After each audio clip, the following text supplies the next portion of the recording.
It's time!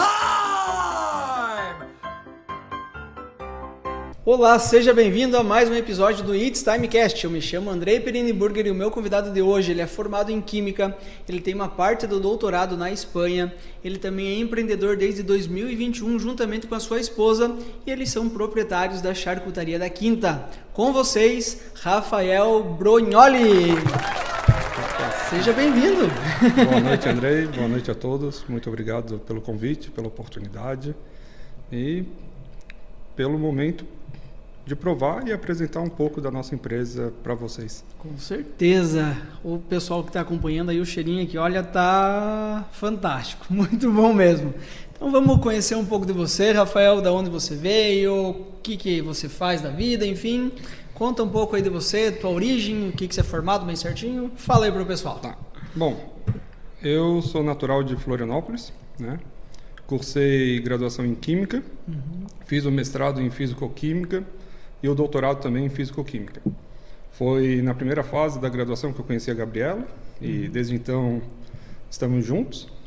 Ela também, formada em Química, mas tem um mestrado em Química Analítica e o doutorado em Química Analítica também. Legal. Então, uma parte do nosso doutorado foi feito fora, né, na Espanha, e quando retornamos para o Brasil, ela defendeu o doutorado.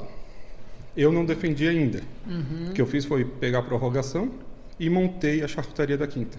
Perfeito. Né? Então, a minha defesa é para ser ainda. Né? Vai ser final do ano, provavelmente. Sim. O que aconteceu? Enquanto ela escrevia a tese de doutorado dela, eu escrevia o projeto da Quinta. Poxa. Um do lado do outro. Olha só. Porque acabamos que optamos por sair da vida acadêmica. Então precisávamos estruturar um projeto de negócio, um plano de negócio, e aí ficou comigo essa parte. Hoje a Gabriela está tocando, está basicamente à frente da empresa. Sim. E eu estou indo cada vez mais para a escrita da tese e a defesa final. Que legal, que legal. Mas basicamente ambos têm a formação. Que show. E Rafael, para a gente entender um pouquinho, você falou que você é formado então em Química, fez uma parte do doutorado, enfim, essa paixão pela Química, que é algo que geralmente quando a gente é criança, eu pelo menos queria me ver longe disso. De onde que veio essa paixão, essa vontade da Química? Bom, desde pequeno, sempre tive aqueles brinquedos, alquimia, esses jogos, né? Então, sempre gostei dessa parte. Fui mais voltado para a química bélica no início, era o intuito, né?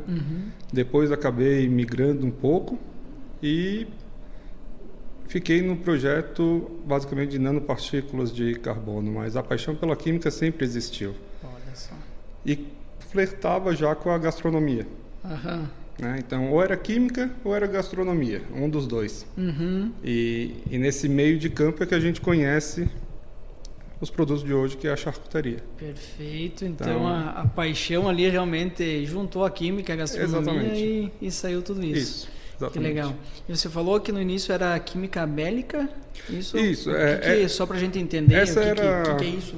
A química bélica é a parte de explosivos e propelentes de foguete, combustíveis e tudo mais, né? Tudo que na química basicamente explode, não necessariamente ligado à força bélica militar, né? Era inicialmente os projetos que eu estava voltado, eu tinha interesse nesses. Certo. Mas a pesquisa nisso é muito difícil, as normas e tudo mais. Então não tinha dentro da universidade estrutura, né? Aí foi migrando. Mestrado na Físico-Química foi em tratamento de fluentes, né? E o doutorado, sim, era na parte de nanopartículas de carbono, porém ainda se usava um gás que é considerado um gás de guerra, né? Então, uma parte do doutorado tinha um flerte aí com essa área. Perfeito, perfeito.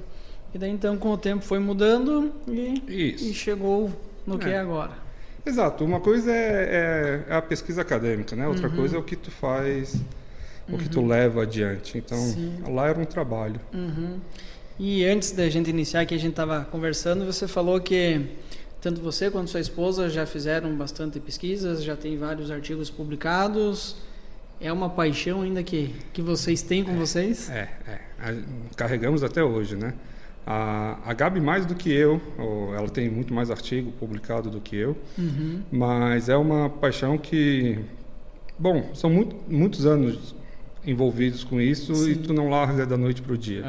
Então, quando a empresa já estava desenhada, surgiu um edital, nós submetemos um projeto de pós-doutorado empresarial para a Gabriela, que é justamente monitorar biomarcadores nos nossos porcos, criados em diferentes locais, e nos nossos produtos. E encontrar uma correlação entre o método de criação, o ambiente onde ele está sendo criado e o produto acabado. Se conseguirmos encontrar essa correlação, quer dizer que esse produto é único. Olha. E aí é passível de ser protegido por indicação geográfica. Assim como ocorre com vinhos aqui em Santa Catarina, maçã Fuji e tudo mais. Perfeito, perfeito. E esse é um processo que está em desenvolvimento? Sim, é um projeto longo, né? Só esse pós-doc são 2 anos, mas um projeto inteiro desse leva em torno de 5 anos para ser concluído. Precisa fazer todo um levantamento e depois a escrita dos cadernos técnicos para que se possa sempre fazer o mesmo produto e o mesmo processo de criação. Então é tudo dentro de uma normativa, né? Sim. Isso leva tempo. E esse tempo, como que eu posso dizer assim, é muito burocrático o negócio? Depende do quê? Bom, parte depende de financiamento, né? É uma empresa nova e nós não custeamos o financiamento. Esse projeto de pesquisa é feito em parceria com a universidade. Ele é financiado pela FAPESC, que é o órgão de fomento do Estado de Santa Catarina, e do CNPq, que é um órgão federal. Tem outras instituições também envolvidas nisso. Inclusive, no início do mês que vem, estamos indo para Porto Alegre fazer as primeiras análises, né? Poxa. Justamente para ver a diferença dos produtos.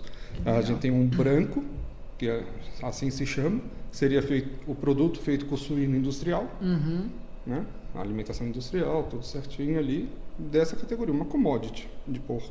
Perfeito. E temos os nossos produtos. Então, agora a gente já começa a mapear e aos poucos vamos ramificando o projeto.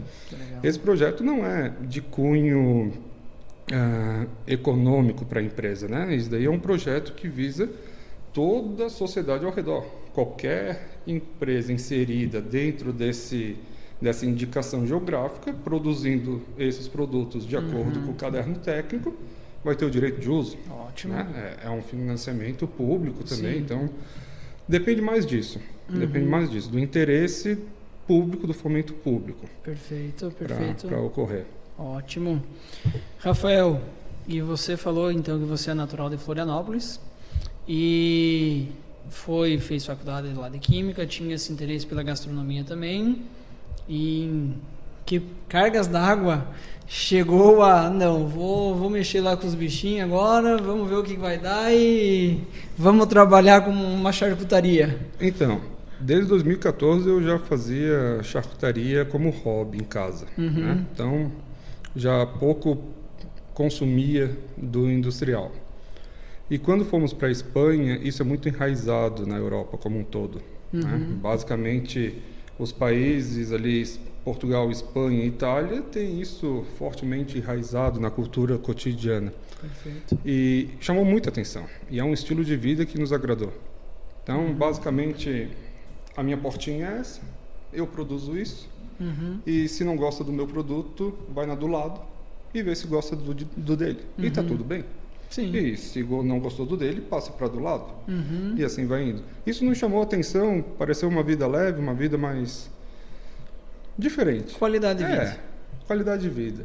E quando voltamos, falamos, bom, estudamos o mercado, era uma boa oportunidade, vamos começar agora.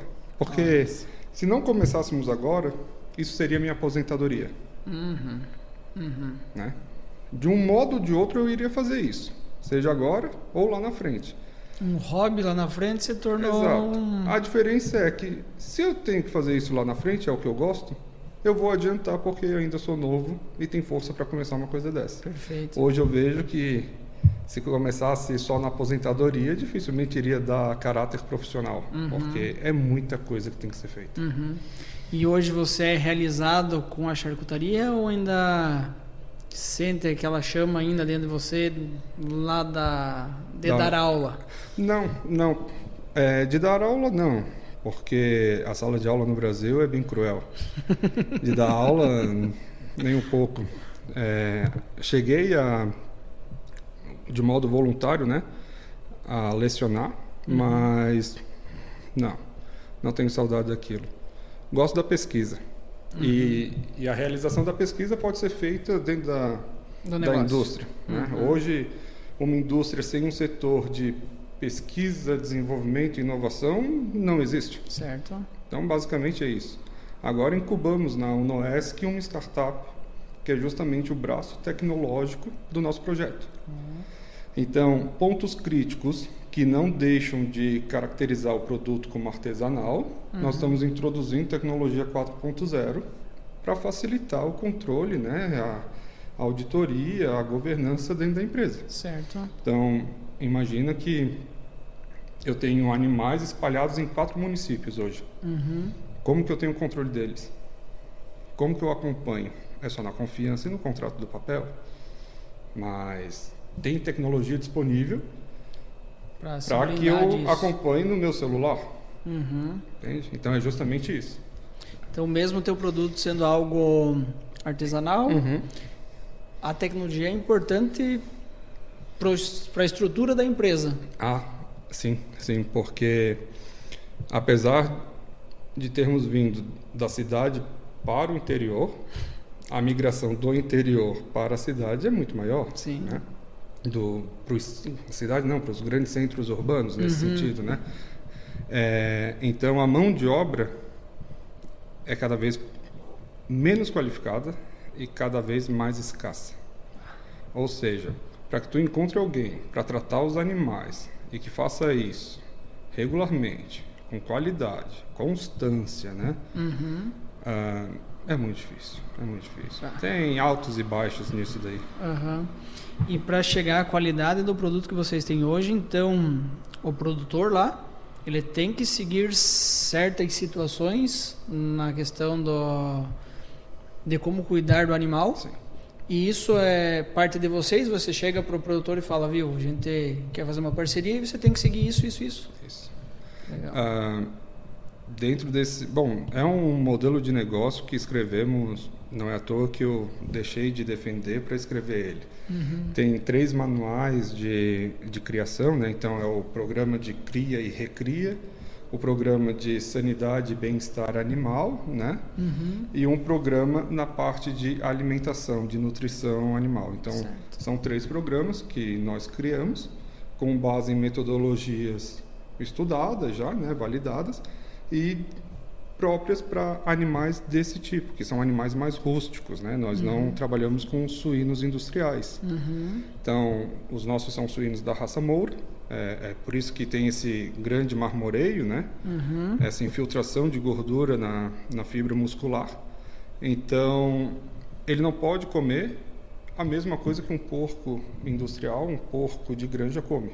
Então, tem todo um balanço de nutrição, tem todo um manejo diferenciado e, por serem criados soltos, tem também uma normativa, né, sanitária adequada. Perfeito. Então, foi um conjunto. Isso, quando a gente fecha a parceria, tem que seguir esse caderno. Senão já desqualifica o criador. Perfeito. E aí que entra então a tecnologia para você cuidar esse acompanhamento. Exato. É a rastreabilidade, né? Hoje é por planilha, mas planilha no papel não é a mesma coisa do dado rastreável. Certo. É isso que a gente preza. Nós queremos botar a rastreabilidade ao longo de toda a cadeia produtiva. Perfeito.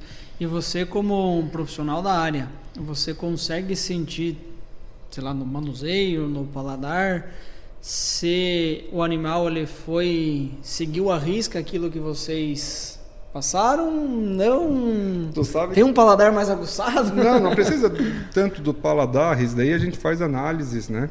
Nós temos um controle por análise dos nossos produtos. Então, nós tínhamos um criador em Água Doce e ele mandou o lote de porco, né? Não, tá tudo certo, não sei o quê. Olhou a planilha, tá tudo certo. Quando chegou na nossa fábrica, porque nós não abatemos ali, então vai para um abate, para um frigorífico abatedor, né, inspecionado, tudo certinho, e eles nos mandam as carcaças. Eu já olhei, a cor estava meio diferente, pela cor já. Aí eu falei... Isso é nítido para todo mundo assim ou tem que entender? Não, mas quando tu estás acompanhando, tua carne é sempre assim... Se vem alguma coisinha diferente, te chama a atenção, sabe? Te chama. Aí eu olhei assim, pega o pH-metro, né? O pH-metro é um equipamento que mede o pH, assim como o pH da água e tudo mais, e nós medimos o pH da carne. Botamos uma diferença de 0,2 na escala de pH. Parece pouco, não é? Não é. Uma perda de água maior, mas eu falei, tem problema, tem problema aí. No dia seguinte peguei o carro e fui lá, em Água Doce. Dito e feito, ele confinou. Entende? Porque não teve a paciência de esperar. Certo. Mas queria receber o preço de quem esperou. Não é a mesma coisa. E achou que não iríamos perceber. Mas percebe, sabe? Percebe. Quando tu faz a coisa tecnicamente, tu percebe rápido. Sim. Então, na mesma hora, aquilo ali nós já identificamos esse lote e não saiu como a nossa marca. Olha. Entende? Não tem como. Por quê? Porque não alcança a coloração que precisa, entende? Não alcança o sabor que precisa. Bom, tem uma série de fatores que muda. Então, já basicamente foram 10 animais, certo, né, que foram destinados como uma marca terceira. Vocês até fizeram um processo ou Sim, passaram? Fizemos o processo e repassamos por marca, né? Rotula com outro nome. Perfeito. E aproveitando então, falando de marca, vamos entender um pouquinho o porquê Charcutaria da Quinta. Vamos lá. Até fui dar uma pesquisada antes, da Quinta é propriedade? O Google não falha. Charcutaria. Charcutaria é o processo de conservação da carne. Então, tanto essas peças aqui são de charcutaria, como um patê também pertence à charcutaria, né? Então, tudo aquilo que tu faz na carne para alongar a vida útil dela é um processo de charcutaria. Inclusive o charque que comemos, a carne seca, o charque veio daí, de charcutaria. E quinta, né? Quinta é como originalmente os países que falam português chamam a propriedade rural. Sítio, como sinônimo de propriedade rural, é só no Brasil. Olha. Porque sítio é sinônimo de localidade, de local, não de propriedade rural. Mas no Brasil, acabou que se tornou sinônimo. Né? No Brasil, sítio é uma propriedade rural.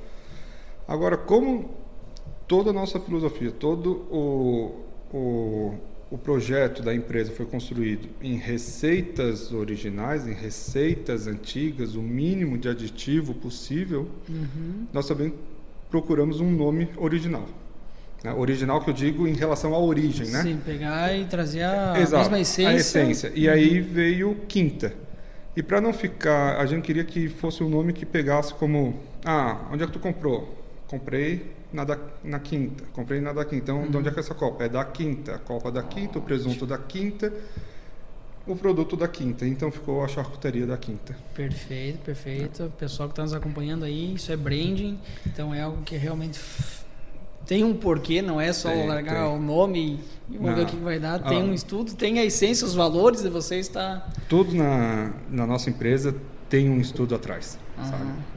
Da logo, do nome, das receitas, de qual produto vamos desenvolver, tem uma história por trás. Ótimo.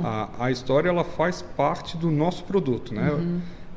Eu lembro que quando estávamos escrevendo justamente sobre a marca, nós falamos, nós queremos um produto que quando a pessoa vai comer, ela conte parte da história desse produto. Olha. Né? Então, esse produto é feito com porco moura, criado solto, lá na região de Campos Novos, na região da Serra Catarinense, e assim, indo contando um pouco da história. Isso faz parte do clima do momento, né? Sim. Então, é algo interessante, algo que hoje a gente gosta de fazer. Que show. E o formato da logo? Bom. Eu vou aproveitar aqui também. Formato da logo, vamos lá. A logo são 3 símbolos sobrepostos. Tem o pinhão, que é a parte que tem as pontinhas, né? Para remeter à nossa região. Exatamente. As outras 4 é o labelo da orquídea, as pétalas da orquídea. A orquídea é a flor símbolo de Santa Catarina e eu tinha um orquidário, gostava muito. Olha. Meu tio, que é da parte de botânica, ele criava as orquídeas, né? E acabou passando para mim e eu gostei muito desse hobby. Então era algo que levava. E é o símbolo, a flor símbolo de Santa Catarina. Perfeito. E esse elo no centro, que é uma aliança, que é uma joia. Ótimo. Que sou eu e a Gabriela. Ótimo. Então, basicamente, o produto seria uma joia, né? Feito por nós, em Santa Catarina, na região da Serra. Legal. Show de bola. Muito bom. E agora, para a gente ir conversar um pouco sobre essas delícias que temos aqui. Vamos lá. Vamos saborear, degustar. Uma pena que o pessoal que está aí acompanhando não pode nesse momento aqui saborear junto, mas entra lá no Instagram, lá tudo certinho, lá tem para comprar. Tem sim. Aqui nós temos a copa, né? A copa é um corte do pescoço do porco, tá? Ela é maturada de 3 a 6 meses. Tem uma boa infiltração de gordura, né? A coloração dela é uma boa coloração, ela é mais intensa. Nós usamos poucos temperos justamente para sentir o sabor da carne. Certo. E da gordura, principalmente. Esses animais rústicos, eles têm uma concentração de ácidos graxos, um perfil de ácido graxo diferente dos confinados e industriais, né? Então, basicamente, o que dá o sabor de amanteigado, de amendoado, é o ácido oleico e linoleico. Então, tu sente isso quando come, tá? Essa é a parte importante. Certo. E então essa gordura que tem num produto como esse é algo bom.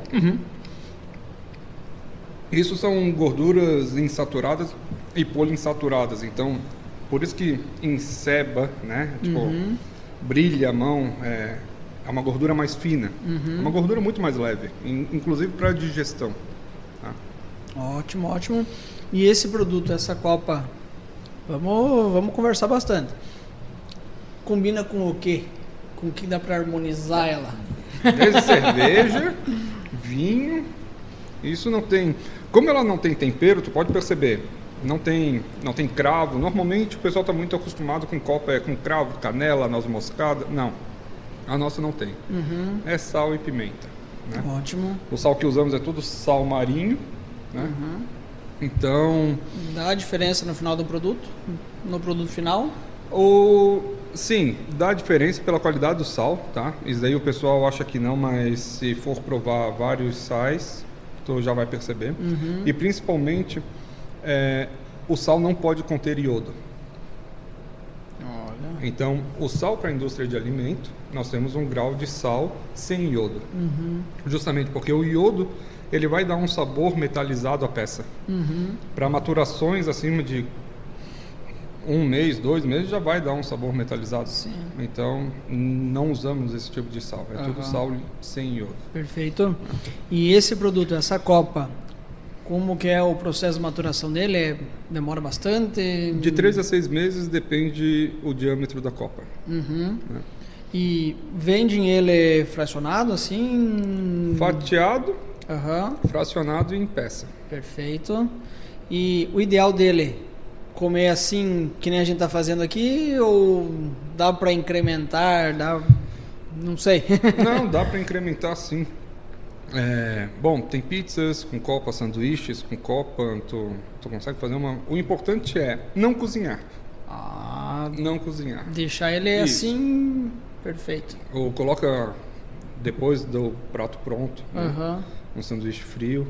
Essas peças, com exceção ao guanciale, não devem ser cozidas. Elas já perderam muito de água no processo. Então, estão falando uma perda de 40% de água. Poxa, é bastante. É bastante, Isso daí pesa na própria indústria, entende?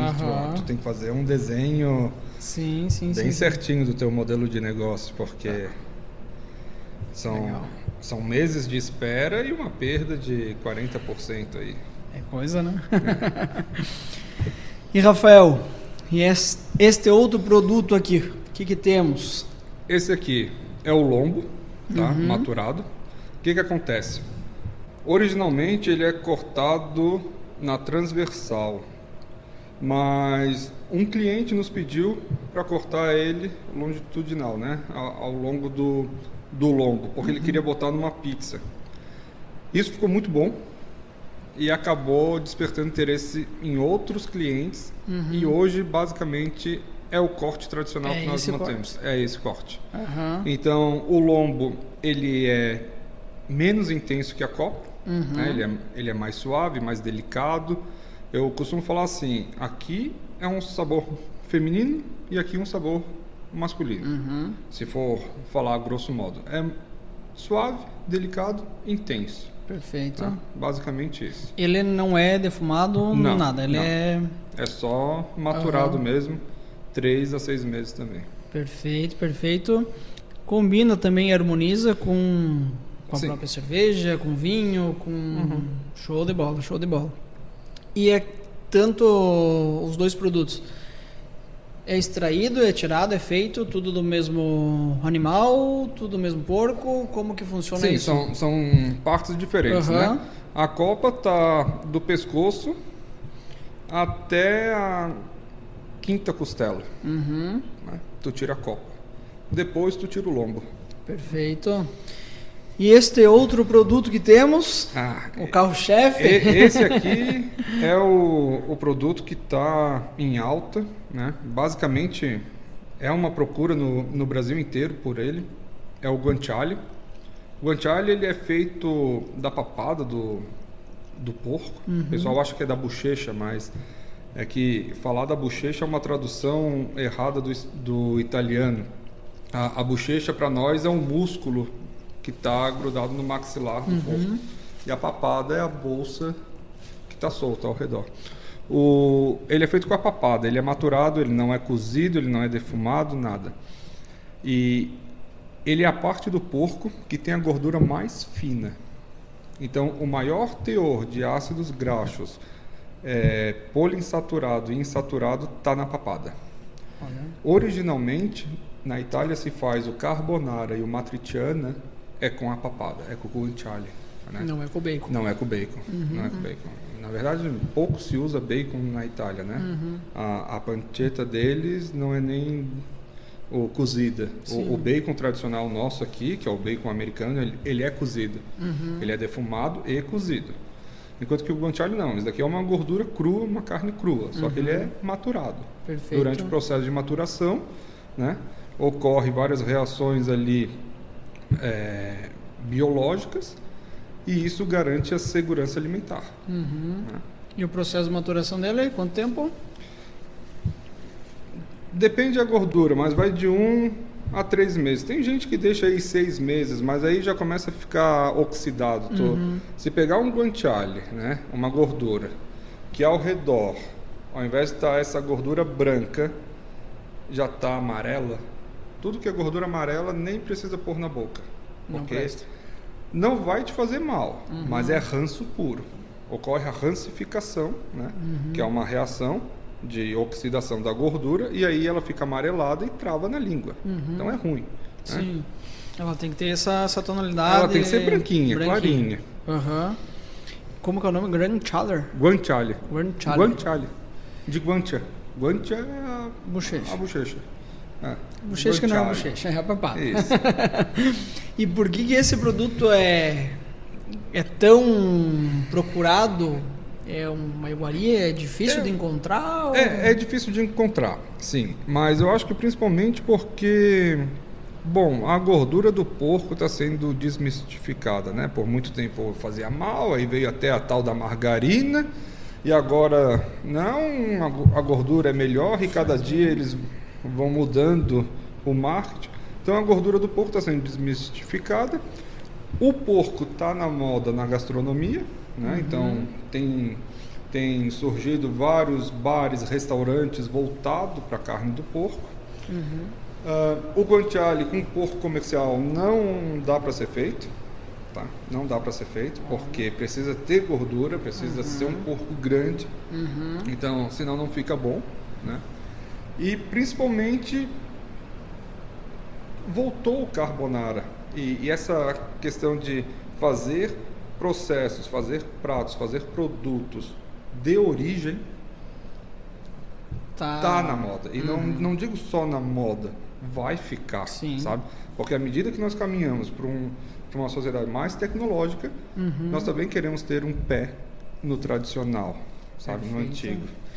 Então, baseado nisso, você pensa que até um pouco tempo atrás aquela situação do gourmetizado está se deixando um pouco de lado? Ou você vê que essas origens é um novo gourmetizado ou não?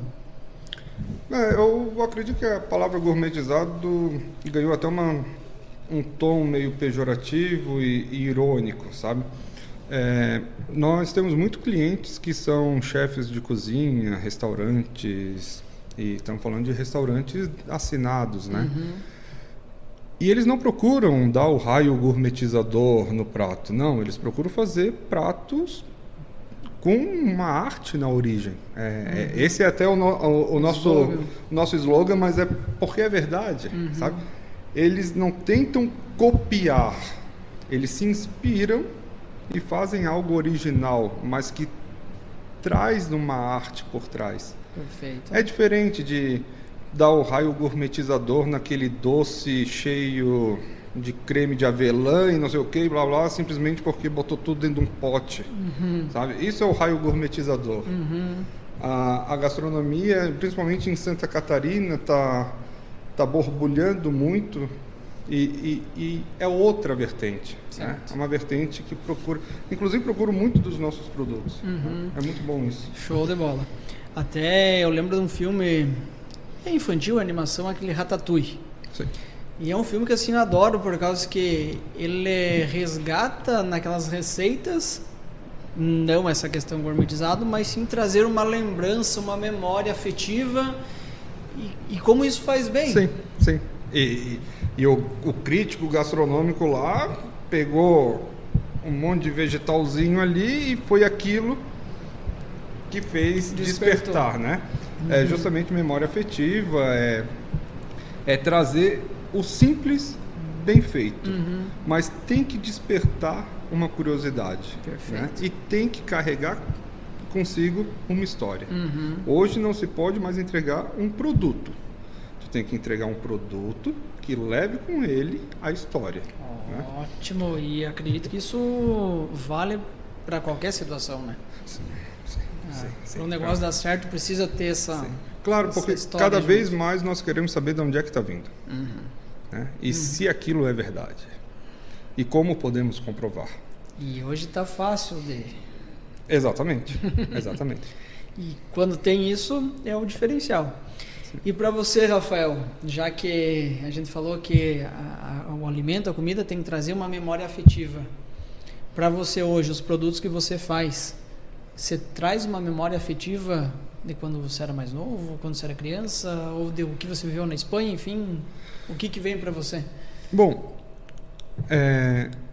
claro que em Santa Catarina acho que todos os avós de algum modo faziam salame, né? Se os avós não faziam, o tio fazia ou algo do tipo. Alguém fazia. Né? Eu inclusive vinha para Campos Novos, para casa dos meus tios, para fazer salame com eles, sabe? Não são os mesmos produtos, claro, mas sem sombra de dúvida a paixão surgiu lá, né? É com isso.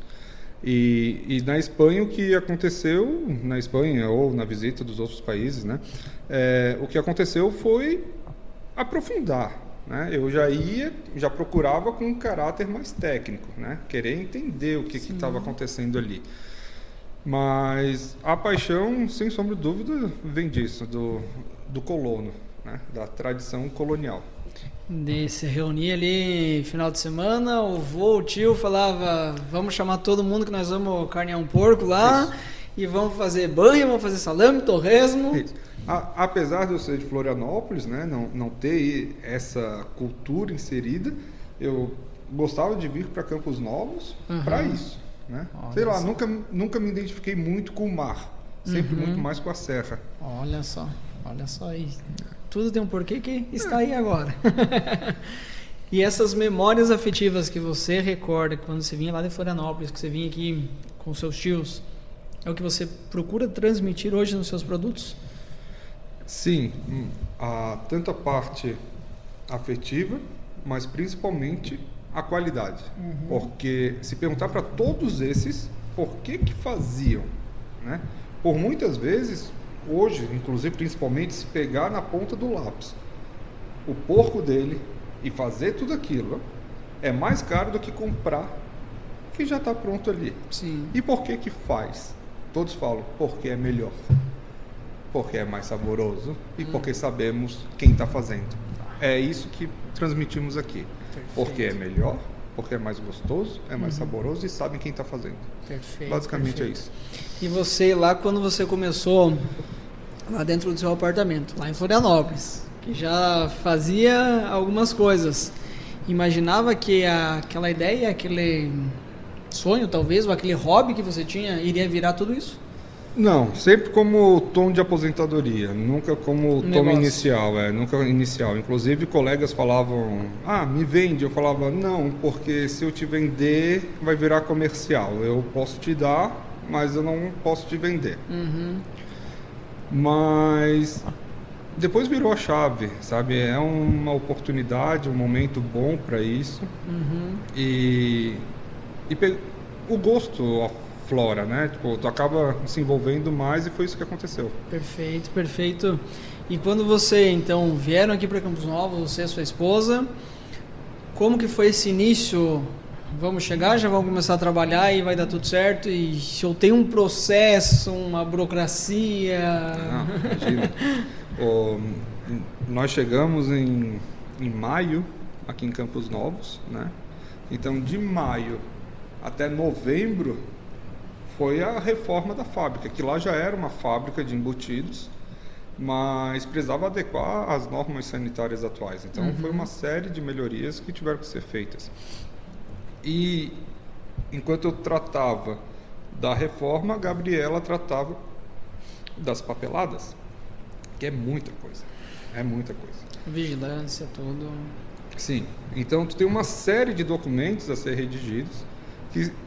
Claro, pode contratar outra pessoa? Pode, mas tu vira refém da outra pessoa. E como nós temos a formação que permite a responsabilidade técnica, não tem o porquê. Não tem o porquê. Claro que demorou mais porque tivemos que aprender, não era a nossa área. Mas somos alfabetizados, então para, lê, estuda e faz. Simples. Basicamente isso. E foi isso que fizemos. Então foram aí quase que 6 meses tocando essa parte, né, burocrática e de reforma. Abrimos em novembro, dia 20, 28, nós recebemos a inspeção sanitária, que é municipal, ou seja, nós só podemos vender no município e nos municípios da Amplask. Perfeito. Só que nosso público não está aqui, entende? Em grande volume, né, eu me refiro para justificar uma indústria. Sim. E aí, então, a alternativa foi colocar o selo arte. O selo arte é um selo que só pode ser conferido a produtos que passam por todo um processo artesanal. Então, é feita uma auditoria desde a produção da criação do suíno, né, do porco, até o produto final. E aí, o produto que tem essas características, seguem todas as normas sanitárias, podem receber o selo arte. E com isso, vender no Brasil inteiro. Então, o que nós fizemos? De novembro a fevereiro, também foi bunda na cadeira, escreve, estuda, e aí já botamos 9 produtos com selo arte. Então, até a última vez que eu vi a lista... Esses selos é por produto? É por produto, não é para a indústria. Então, cada produto você tem que fazer todo o processo? Todo o processo. Então, da última vez que eu levantei, nós éramos a indústria com mais selo arte em Santa Catarina. Né? E agora nós temos mais 9 para ser protocolados. Olha só. Então, é um trabalho diário, sabe? Diário. Tu estuda o mercado, quais produtos vamos parar para escrever o projeto selo arte e fazer a solicitação. Isso é enviado, no nosso caso, para a SIDASC, que é em Santa Catarina quem regulamenta o selo arte, né? Quem confere o selo arte. E aí lá eles fazem a análise do processo. E cada produto tem uma especificidade diferente que tem que escrever para cada um? Ou dá para pegar um Ctrl+C, Ctrl+V e... Não, cada produto tem seu próprio memorial descritivo, que é como se fosse não só a receita, mas tudo, tudo, desde características físico-químicas, a quantidade de água, né, atividade de água no produto, concentração de proteína, concentração de gordura, tudo isso tem que estar descrito. Então, é até um gasto de análises, porque tu só pode fazer esse tipo de análise num laboratório certificado. Entende? Então, não é barato, não é rápido, né? Toma muito tempo nosso. Mas precisa. Mas precisa. Se quer... Precisa, claro, precisa. E como que vocês definem qual produto vai entrar para o portfólio de vocês? Vocês... vamos fazer isso e vamos ver o que dá e vamos fazer ou... Bom, tem uma parte que funciona assim. Aquela inspiração. Justamente. A Gabriela fica louca comigo, porque às vezes eu olho e falo, acho que vou fazer tal coisa. E nem está precisando no momento. Um dos nossos produtos, que é o presunto flor de mel, né? O presunto flor de mel, ele sai numa parte do pernil que não é tão valorizada. E aí a gente falava, meu Deus, o que vamos ficar fazendo com isso, né? Só moer e fazer salame também não dá. E aí eu falei, acho que vou fazer um presunto cozido. Nós já tínhamos o presunto máximo, que é um presunto cozido, tradicional, com capa de gordura. Eu falei, vou fazer um presunto diferente, com mel e erva doce. Ela apoiou na hora? Claro que não. Porque quem tem que escrever o memorial descritivo é ela. Essa é a responsabilidade técnica, então é a parte dela. E aí eu falei, eu vou fazer. Dela, não faz. Eu falei, vou fazer. E hoje nós temos escassez de presunto flor de mel. Porque caiu no gosto. E aí agora ela fala, Rafael, dá para fazer com outra parte? Eu falo, não dá, porque essa receita foi desenvolvida para essa parte. Se for para outra, é outra receita. Sim.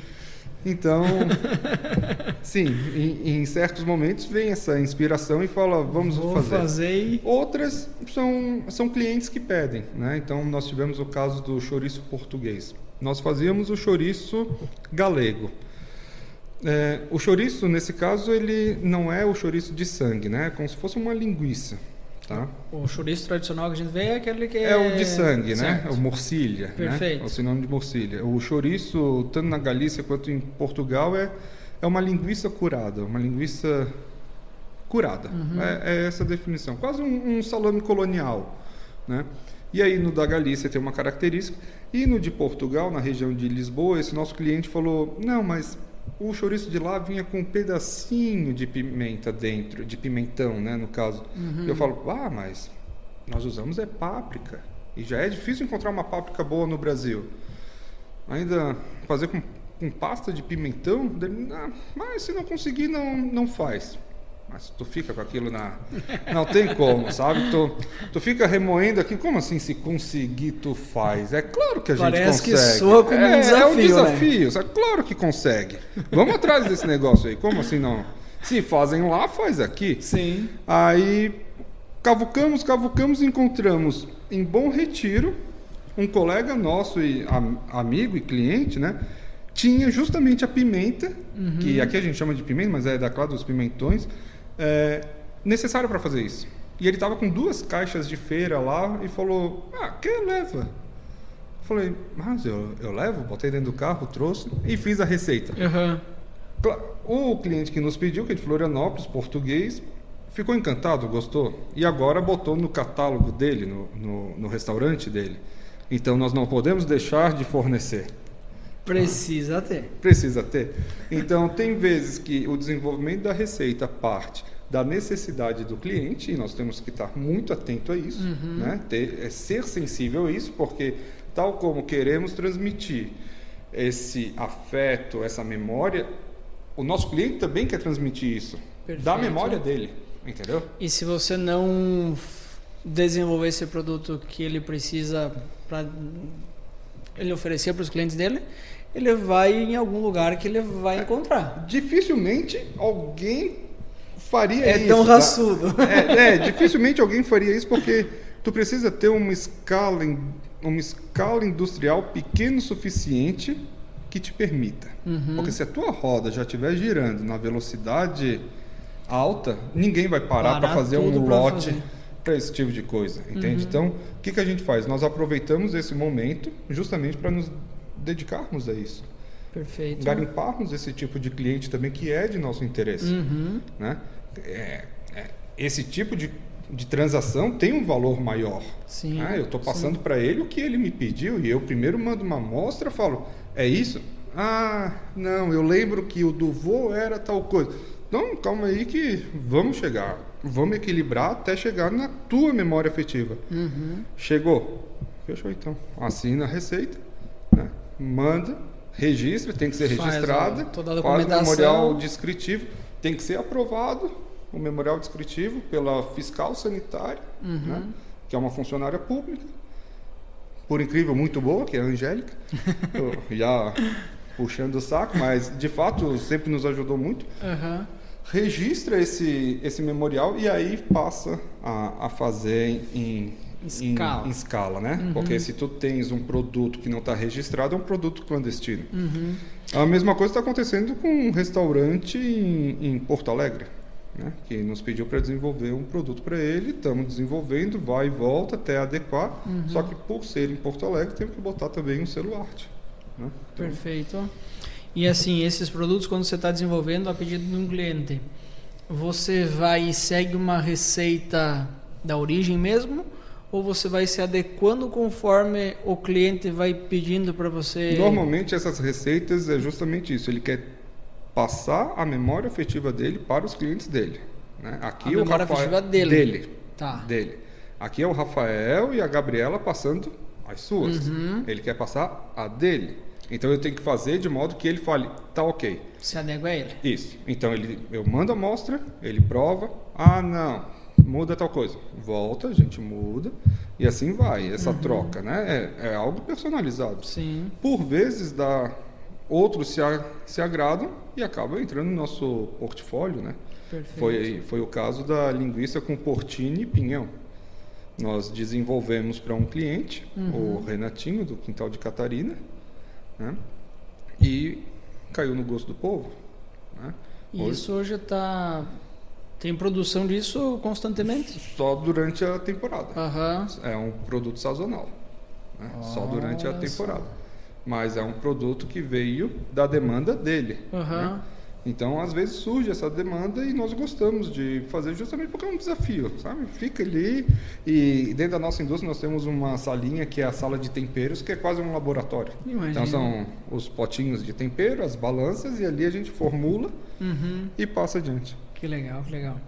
Eu lembro até um dia, você falou ali de Bom Retiro, né? Sim. Que vocês têm um parceiro de vocês. Não sei se é esse mesmo, mas um dia estava ali pela Serra e numa pousada que a gente sempre fica, indicaram a gente indo daqui para lá às esquerda, meio azulzinho por dentro. O Quintal de Catarina. É o Quintal de Catarina. O Quintal de Catarina. Fomos lá e na pousada que a gente estava falaram assim, não, esses produtos que a gente tem aqui você encontra lá. Daí fomos lá e começamos a comer, começamos a conversar lá com a moça e tal, e ela falou, de onde vocês são? Eu falei, sou de Campos Novos. Ah, mas eu tenho produto de lá. Eu falei, mas como assim? Daí foi até aquela história que eu te comentei ali antes. Sim. Depois voltei lá nessa pousada lá, que são dos meus clientes e tudo mais, e eles comentaram que daí estavam pegando direto aqui com vocês e tal, e faz um sucesso enorme. É o Renatinho e a Maiara, né? Os dois é um casal também, eles são basicamente, eles são considerados os guardiões da serra ali. Então, tudo que é, e o nome, eu acho muito legal o nome dele, porque combina com o nosso. O deles é Quintal de Catarina, justamente trazendo os produtos dos quintais dos pequenos produtores ao redor deles. E o nosso é da Quinta, justamente. Então, combina o nome. Desde o começo que nós nos conhecemos, foi assim, com uma parceria muito boa, muito transparente. Então, ele hoje difunde os nossos produtos aos clientes dele. Ele fala, não, se tu queres em quantidade, compra direto, porque eu tenho aqui para vender para o consumidor final, entende? Então, é muito bom. Que legal. Uma parceria mesmo. Verdadeira. Show de bola. E vocês hoje, na Quinta, estão com um portfólio com quantos produtos? Mais ou menos. Se não me engano, são 39, tá? 39.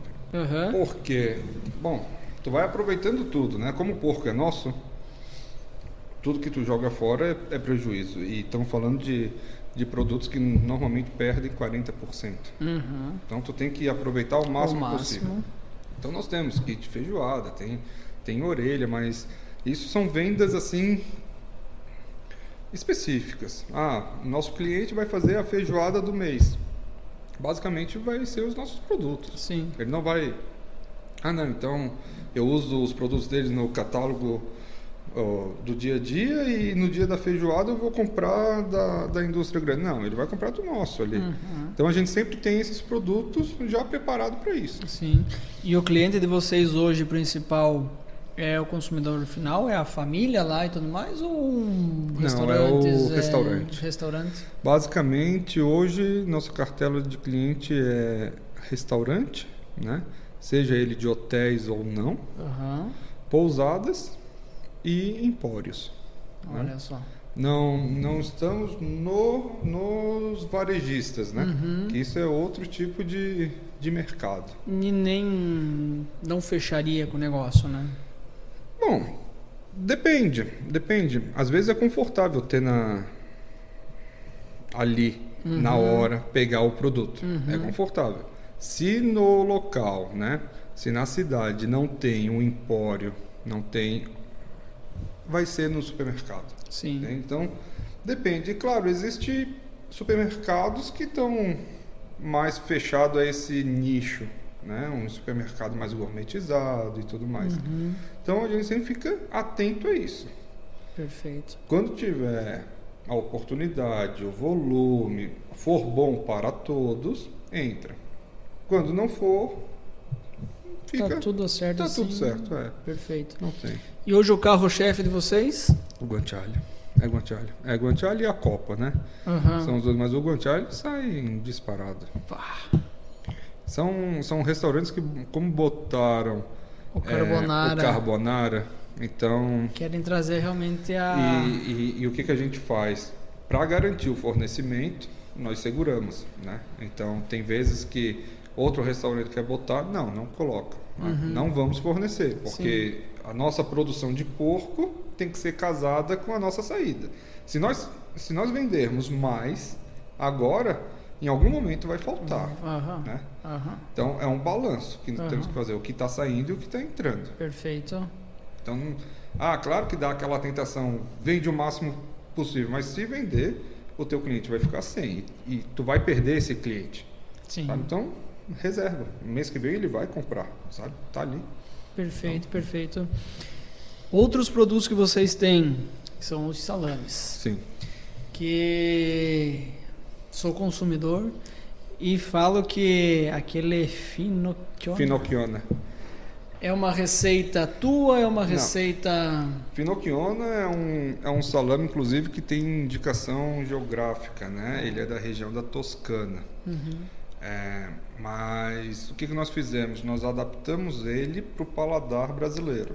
Lá se usa uma carga de tempero muito maior e um teor de gordura maior também. É mais um salame... picante também? Não, ele não é mais picante, mas ele tem um sabor de erva doce mais forte e ele é mais gordo. Né?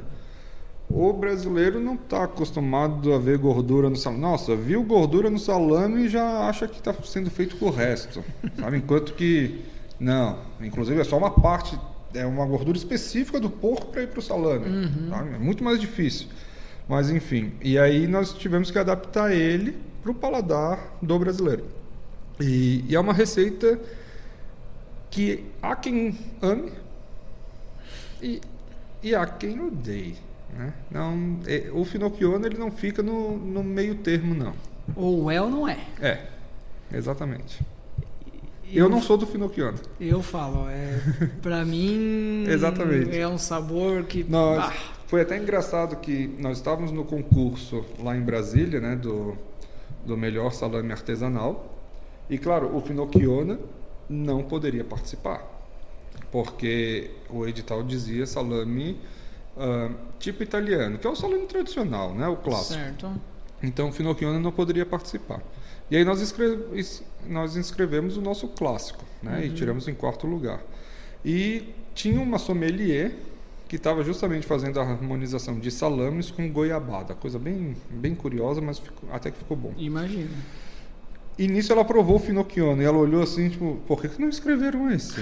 Aí eu falei, porque não podia? Ela, nossa, mas eu me apaixonei. Eu olhei, nossa, mas porque é o teu gosto, entende? É o teu gosto.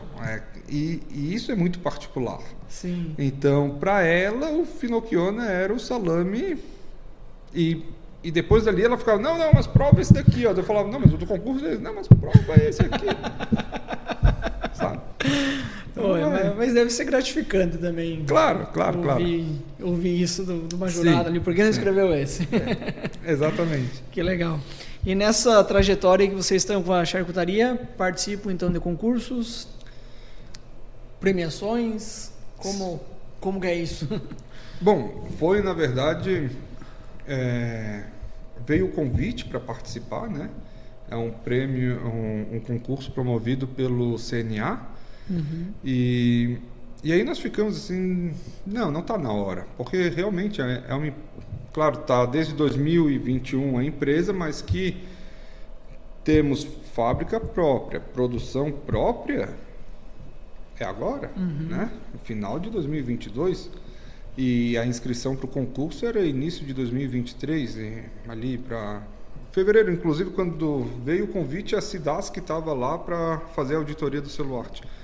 E aí eu falei, não, tá muito cedo, é o nosso segundo lote. Imagina, o segundo lote de salame. Embutido por mim, que não tenho experiência nenhuma, sabe? Hoje nós temos um funcionário de 20 anos de experiência, tá? Que é o Antônio. E aí eu falei, não tá na hora, imagina. Vamos. Fechou. Nos inscrevemos, sem pretensão nenhuma. Ficamos entre os 7 melhores. Poxa. Aí, porque são 2 etapas, né? A primeira etapa, a segunda etapa. A primeira etapa, selecionaram os 7 melhores do Brasil. A gente falou, meu Deus, que coisa. De Santa Catarina tinham 9 inscritos. Ou seja, empresas muito mais antigas, com muito mais tempo de mercado, com equipamentos mais tecnológicos, e não foram para a segunda etapa. E aí isso nos chamou a atenção. Como assim, exatamente? Como assim? Isso é bom e é ruim, porque é uma responsabilidade grande. E se for só a sorte de principiante? Claro que tem todo um arcabouço técnico por trás, mas sempre fica aquela questão, era o nosso segundo lote. Aí, chegou na segunda etapa, envia a amostra de novo. Aí era o primeiro lote do Antônio, inclusive. Enviamos e ganhamos. Não era do mesmo lote que você tinha feito? Não era do mesmo. Não era do mesmo lote. Mas enviamos e ordens. Ficamos em 4º colocado, ou seja, é justamente a parte técnica, sabe, o importante. É a receita em si.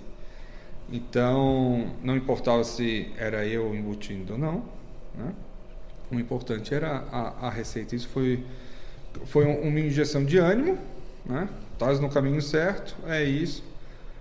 Ficamos em 4º, ou seja, ano que vem tem que ser um degrau acima. E se não for? Bom, se não for, paciência, mas trabalha para que seja. Perfeito. Né? Se não for, paciência, mas Agora, esse ano todo é focado no próximo concurso para que suba um degrau. Não precisa subir 2, um degrau. E assim vai indo. Né? Mas com esse clássico ou com o Finocchione, Não, que com nem clássico, a jurada queria? Com clássico. Com clássico. E como que funciona esse processo, esse julgamento? Bom, a primeira etapa foi um júri técnico. Né? Então, o que aconteceu? Mas aí, que nem você falou, você manda a amostra para eles. Isso. Você manda uma amostra... Não, eu mando, né? Eles pediram lá, bom, se eu não me engano, foram 3 salames inteiros que nós mandamos. Que daí ele vai pegar um de cada para ver se mantém-se o mesmo sabor em todos? Isso. E, bom, é tudo fatiado, né? Então, tu pega amostras de vários locais do salame mesmo, e tu tem que mandar eles têm lá o peso, né? Então, nós foram 3 pernas de salame enviado. E lá tem um júri técnico. Então, eles pegam textura, coloração, aroma, sabor, conjunto, né? Tudo isso é avaliado, a fatiabilidade do salame. Passou do júri técnico, vai para o júri popular. Aí o júri popular, claro, tem aquela questão de regionalismo, né?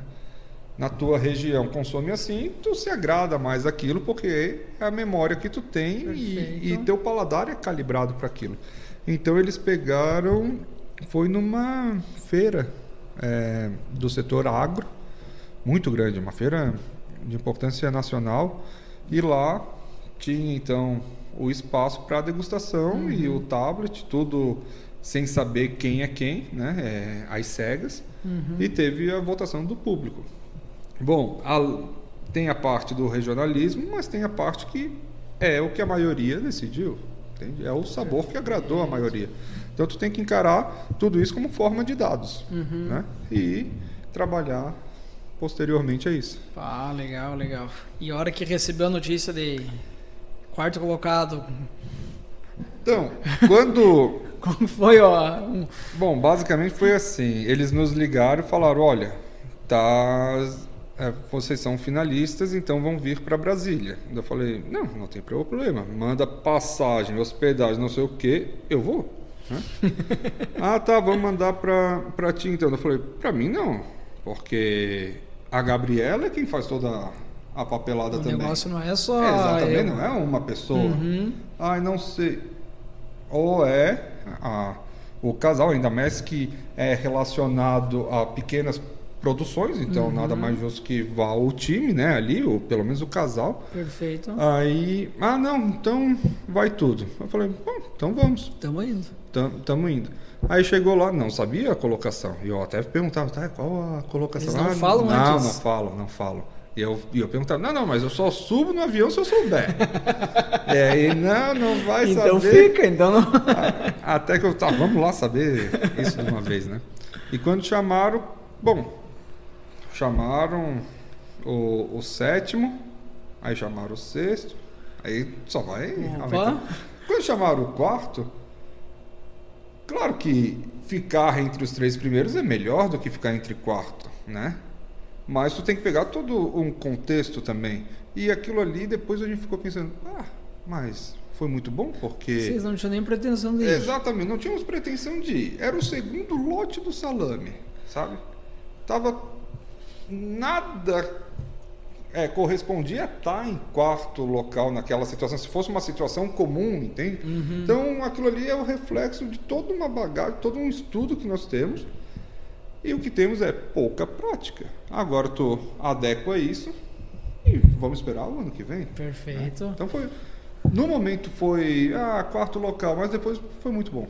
Poxa vida. É algo de se orgulhar também, principalmente porque em relação a Santa Catarina, era um 9 ao total, sabe? Se contar o Rio Grande do Sul junto, eram 13, sabe? Só no Rio Grande do Sul eram 13, então foram 39 inscritos no Brasil, sabe?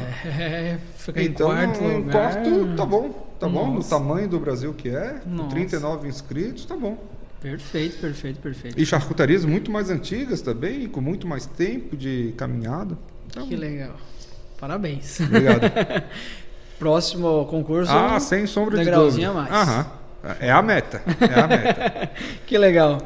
E Rafael, pra gente indo já para os nossos finalmente da nossa conversa aqui, Para aquela pessoa que está pensando em empreender, não digo no ramo da charcutaria, enfim, que seja ou em qualquer outro ramo, que dica que você dá para essas pessoas para ir em frente? O que você... Bom, basicamente como se fosse o tempero que nós levamos, né? É uma tríade, são 3 temperos essenciais que tem que ter. Um é a paciência. Tu tem que ser paciente. Empreendedor afobado não vai dar certo, sabe? Tem que ser paciente. Vai ter momentos de altos e baixos, né? É uma montanha russa empreender. E por ter altos e baixos, tem que ter mais um tempero, né? Que é o tempero do prazer. Tem que ser algo prazeroso. O prazer é a dose homeopática do que te faz seguir para frente, entende? É o do dia a dia. Tu tem que ter esse prazer. Tem que ser gratificante. Tem que ser significativo. E o terceiro tempero é a paixão. A paixão é justamente aquilo que te faz levantar na quarta-feira chuvosa em Campos Novos, num frio absurdo, para ir no interior da Bela Vista para uma fábrica. Então, se não tiver paixão, né, também não dá. Então, tu tem que ter esses 3. Esses são 3 temperos fundamentais que vão servir tanto para a charcutaria quanto para qualquer outro negócio. Tu tem que ter a paciência de esperar o que tu planta hoje, tu só colhe lá na frente. Né? Não vai... mas eu me dediquei uma semana inteira. Ótimo. Continua se dedicando outra semana inteira, e mais outra, e depois de 5 anos de dedicação, aí tu vai começar. Né? Então, é a paciência. Né? É o prazer. Todo dia tem que ser algo, e é a paixão, que é o que te faz, nos momentos mais difíceis, continuar. Que legal, que legal. E nessa trajetória aí que vocês estão já na charcutaria, teve algum momento que, cara, vou chutar o balde? Nossa, mas isso daí o tempo inteiro. Diga hoje? O tempo inteiro. Hoje, essa semana não teve, né? Mas é muito comum ter. Sabe, tem dias que a gente olha assim e fala, mas que merda que fizemos, sabe? Tinha tudo para seguir outro caminho e estamos aqui. E aí fala, não, mas estamos no caminho certo, tudo está mostrando isso, então... E no dia seguinte é como se o sol abrisse, entende? Então, é isso, é paciência, não se desespera. Empreender é altos e baixos, sempre vai ter. Então, até que tu estabilize e de empreendedor vire um empresário, né? Tipo, são coisas diferentes. Até lá, tu vai passar por altos e baixos. É uma montanha russa. Vai passar por looping, né? Vai dar aquele frio na barriga, vai falar, meu Deus, não me levanto dessa queda. E tu se levanta, tu reinventa, tem sempre uma solução, uma saída. Perfeito. Sabe? E realmente aquilo que você falou dos 3 ingredientes que precisam, então, essa paciência, ter esse prazer, que nem sempre vai estar tudo 10 como a gente quer. Exato. Mas temos que ter o prazer de, não, vou acordar hoje, vou lá que vai ser um dia bom. E principalmente juntando essas 3 ingredientes, a paixão vai dar certo. Vai dar certo, vai dar certo. Que legal, que legal. Rafael, para a gente então finalizar o nosso podcast, deixa aí o microfone aberto. Opa. Todo seu, fica à vontade. Foi muito bom estar aqui me apresentando, né? Tipo, um casal novo na cidade e tudo mais. Então é sempre bom uma oportunidade de falar um pouco da gente, quem nós somos, o que estamos fazendo aqui, né? Nós estamos gostando muito de morar, de viver em Campos Novos. Meu Deus, é totalmente diferente. Então, até isso está sendo prazeroso. Que bom. Tá? Porque é uma vida mais tranquila. O pessoal acha que, mas é pequeno. Que bom.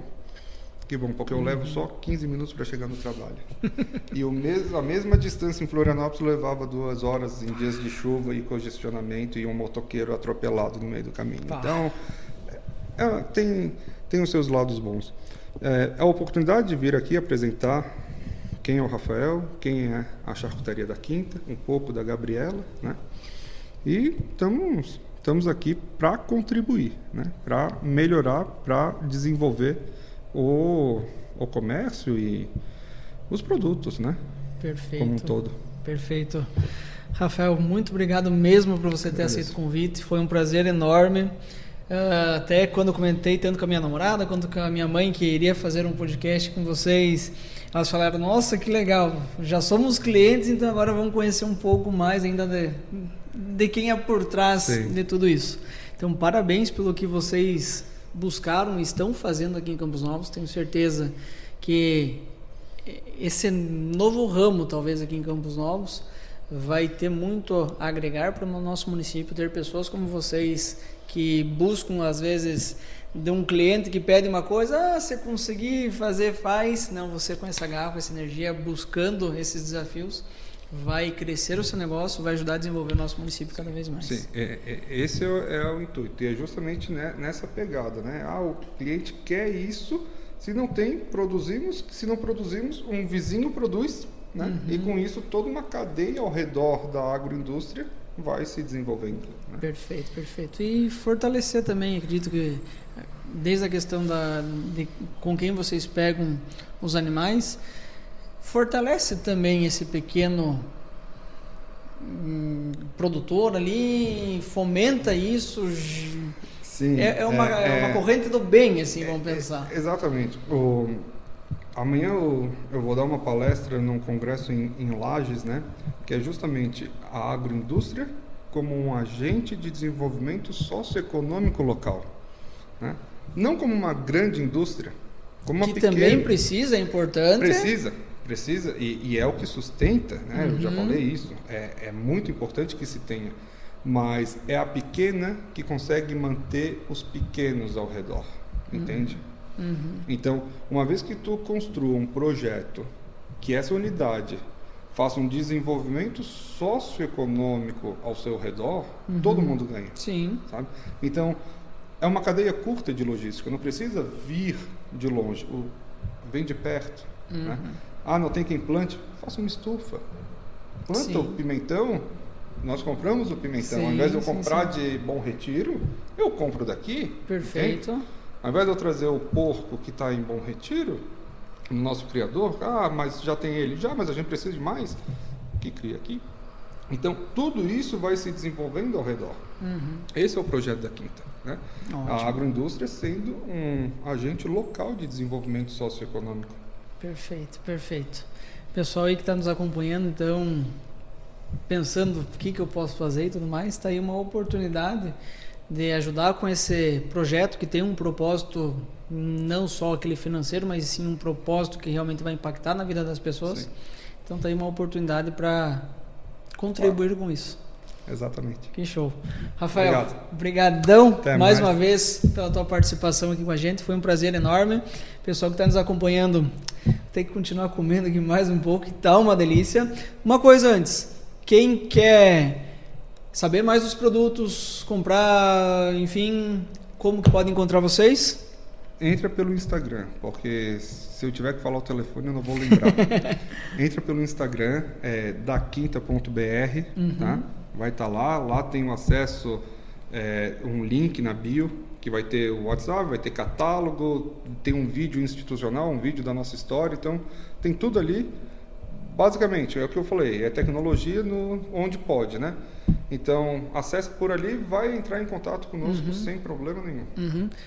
É possível também ir até o local físico de vocês, conhecer? Não temos visitação, né? Isso até por normas sanitárias. Às vezes acontece de um ir lá visitar, mas não temos e cada vez vai ser mais restrito, porque à medida que tu vai tendo mais produto, teu risco é maior. Sem dúvida. Então, não. Mas dá para ver o processo? Entrei lá no Instagram de vocês, vi lá que tem lá a gente tenta porcos, fazer um diário do nosso processo justamente para suprir essa falta. Hoje a nossa indústria não tem condições de receber visitação. Está nos planos, claro, que faz parte do modelo de negócio receber a visitação, mas no momento não. Perfeito. Rafael, mais uma vez, muito obrigado, foi um prazer enorme. Quem acompanhou todo o nosso podcast aí, tenho certeza que saiu com uma inspiração enorme, uma pessoa fantástica, incrível, que tem um propósito realmente que faz a diferença. Então é inspirador isso tanto para mim, e acredito para quem vai nos acompanhar aí também. Muito obrigado mais uma vez. E pessoal, muito obrigado pela tua atenção, espero que tenha gostado bastante desse podcast. Siga as nossas redes sociais, It's Timecast, que a gente vai ter os trechinhos, os cortes lá no nosso Instagram e também aqui no nosso canal do YouTube. Se inscreve no canal, deixa o seu like, compartilhe com o maior número de pessoas, que com certeza quando a gente começa a disseminar histórias boas como esta, a gente cria uma sociedade muito mais produtiva, uma sociedade muito mais alegre, contente, motivada a fazer a diferença sempre para o próximo. Muito obrigado pela tua audiência e até o próximo It's Timecast. E a gente tem aquela visão, né? O cara lá de Florianópolis... piada de prédio, né?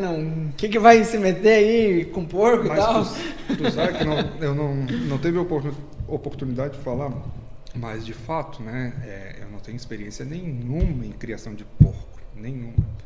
E até uma história muito engraçada, porque... Tá gravando ainda. Tá? Tá. Depois eu deixo no make-off. O que aconteceu? Eu falei pra Gabriela, bom, como tudo a gente fez até hoje, tu começa com um experimento. Então vamos comprar um porco e fazer um experimento. Mas não em Florianópolis. Em Florianópolis. E eu estava no sofá. Não no apartamento. Eu estava no sofá e eu falei para Gabriela, comprei 3 porcos. Ela olhou assim e pensou, acho que é para fazer charcutaria. E não deu bola. Aí, e isso eu tinha acabado de responder quem estava vendendo, né? Comprei 3 porcos. Aí eu falei para ela, comprei 3 porcos. E ela falou, tá, não deu bola. E veio a resposta do cara falando assim, desculpa, seu Rafael, mas com esse documento que eu mandei minha CNH, eu não posso te vender o porco. Eu falei, como assim não pode? Daí ele falou, não, eu preciso que tu tenha o código da UEP registrado na SIDASC, eu preciso o cadastro no INCRA não sei o quê, eu preciso bababá e o bloco de produtor rural. Eu falei, olha, eu nem sei do que tu estás me falando.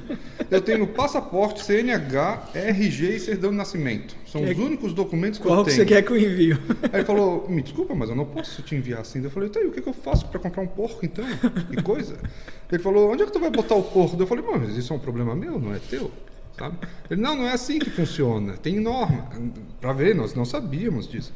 Tem norma. Eu falei, tá aí, o que eu tenho que fazer? Ele, olha, encontra um sítio e põe no sítio. Eu falei, tudo bem então. E fui atrás de um sítio, arrendamos um sítio e compramos 3 porcos puros, né, PO, e botamos no sítio.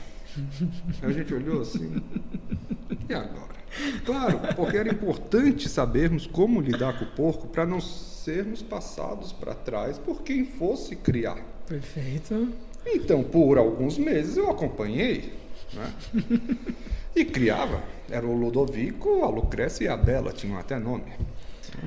E nós criávamos, íamos para o pasto com eles, eram soltos e tudo mais. E quando chegaram esses porcos lá, quem levou falou assim, olha, tu vai criar solto, mas é bom deixar ele preso. Eu falei, não, já vai começar solto. Ele, não, mas eles nem sabem pisar na grama, eles são acostumados com chiqueiro. Eu falei, isso é porco, naturalmente eles sabem pisar. Vai aprender, você não sabe.